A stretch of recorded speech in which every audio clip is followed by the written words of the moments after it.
Sneha steel and furniture centre Salgare. आमच्याकडे steel भांडी, संसार उपयोगी साहित्य, sofa set, furniture, cooler, dining table, आटा चक्की व इतर साहित्यांचे एकमेव ठिकाण एक, व्हरायटी अनेक। आता शुभ मुहूर्ताची सुरुवात सलगरेतील स्नेहा स्टील मधील खरेदीनेच। वाजवी दर, सजवा फर्निचरने तुमचे घर। सर्व साहित्यावर बजाज फायनान्सची खास सोय उपलब्ध। स्टील भांड्यांना 5 वर्षे गॅरंटी, तर फर्निचर साहित्यास किडवाळीपासून लाईफ टाइम वॉरंटी। खात्रीशीर खरेदीसाठी मिरज पूर्व भागातील एकमेव ठिकाण Sneha steel and furniture centre Salgare. आमचा पत्ता रवींद्र वस्त्रनिकेतन शेजारी सलगरे। संपर्क 90 96 25 91 38। प्रत्येक बातमीतील घटनेच्या वास्तविकतेची तुलना थेट पाहत रहा चांगली अपडेट। ट्रॅक्टर व मोटरसायकल अपघातात लंगरपेठचा युवक ठार।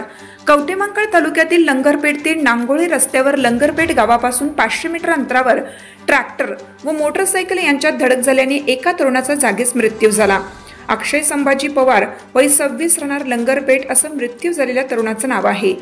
याविषयी पोलिसांनी दिलेली माहिती अशी की लंगरपेठ गावापासून जवळच 500 मीटर अंतरावर अक्षय हा मोटरसायकलवरून कवठेमहांकाळच्या दिशेने जात होता, तर ट्रॅक्टर हा ज्वारीचा कडबा नांगोळे येथे पोहोच करून आरेवाडी गावाकडे चालला होता। त्यावेळी धडक होऊन अपघात झाला। अपघातात अक्षय हा ट्रॅक्टर खाली सापडल्याने गाडीसह ट्रॅक्टर नाल्यात गेली। मोटरसायकल चाकाखाली आल्याने चक्काचूर होऊन ट्रॅक्टरच्या चाकाखाली अडकली।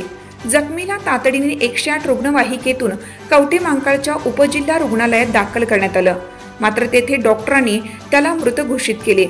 अपघातस्थळी नातेवाईकांनी हंबरडा फोडल्याचं पाहून अनेकांनी हळहळ व्यक्त केली। अधिक तपास पोलीस करीत आहेत।